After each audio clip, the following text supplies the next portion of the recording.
हामी अमृतसरमा पनि आइपुग्यौँ। अमृतसरबाट फेरि हामीलाई हाम्रो पल्टनको भाइहरूले रिसिभ गरेर लाँदै हुनुहुन्छ।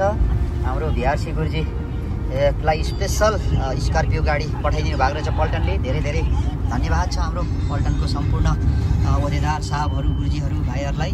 हाम्रो VRC गुरुजी एकदम आरामदायक सफर गर्दै हुनुहुन्छ। गुरुजी आराम हुनुहुन्छ नि? एकदम एकदम। ल ल अमृतसर आइपुगेर पनि हाम्रो पल्टनको भाइहरूले हामीलाई रिसिभ गरिसक्नु भएको छ। हाम्रो भाइहरू पल्टनबाट आएर VRC गुरुजी र मलाई आधा बाटोसम्म ल्याइसक्नु भएको छ। यहाँनिर हामी एउटा रेस्टुरेन्टमा चिया नास्ता गर्नको लागि पसेका छौँ। त्यसपछि फेरि हाम्रो सफर जारी रहनेछ। हाम्रो बाँकी टोली पनि बसमा आउँदै हुनुहुन्छ। हाम्रो पछाडि पछाडि उहाँहरूसँग सँगै पुग्ने हाम्रो योजना छ पल्टनमा चाहिँ। अहिले फिलहाल हामी लस्सी, पन्जाबको फेमस हो लस्सी पिउनको लागि हामीले डिमान्ड दिइसकेको छौँ। ल हाम्रो लस्सी पनि आइगयो, पन्जाब दी लस्सी सुपर बढिया।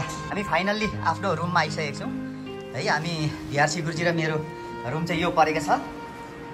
यो रुममा हामी आउँदैछौँ। हाम्रो सुशान्त भाइले ल्याउनु भएको हामीलाई, सुशान्त भाइले नै हामीलाई गाइड गर्दै हुनुहुन्छ। यो हामी पल्टनलाई धेरै धेरै धन्यवाद दिन चाहन्छौँ। हामीलाई यसरी गिफ्ट पनि दिनुभएको छ पल्टनले।